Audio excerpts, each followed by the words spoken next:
之外，就算这家公司还在，也不一定有得维修。像是如果呢，很多人买这种液晶电视哦，故障的话，不是这个修理不符合成本，不然就是经常找不到零件。我们就找到了一位这个专门修电视经验超过20年的老师傅，他告诉我们说呢，要修这个液晶电视哦，要比这个传统的电视困难度更高了，而且花的时间呢又很长。那么，并且有些零件呢，像是面板啦，根本也拿不到货，不然的话就是修了之后蛮贵的。因此呢，在这过保固期之后，一旦故障的话，有蛮多消费者干脆选择不修，直接买新的，还比较划算。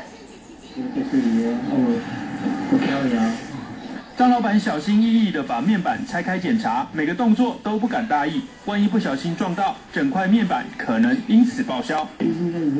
所以最常坏掉是这个。这个叫什么？你说这个叫？就是因为零件太精细，有超过20年维修经验的张老板，还是得张大眼睛，小心翼翼。张老板说，液晶电视不但技术门槛高，维修困难，有些零件取得更是困难，像是连接面板的 IC 元件，或是最重要的液晶面板，如果遇到面板破裂，有些牌子的面板有钱还拿不到。那找得到这个材料吗？很难找。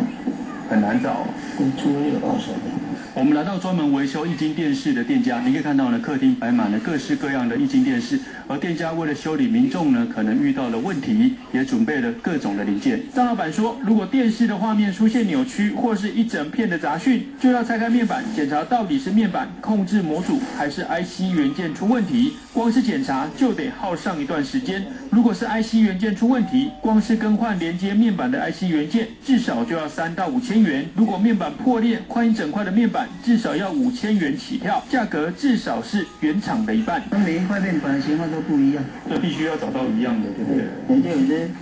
就一些要修理的人，咱免去开卖的话，咱就几千块啊，了就去一台电视。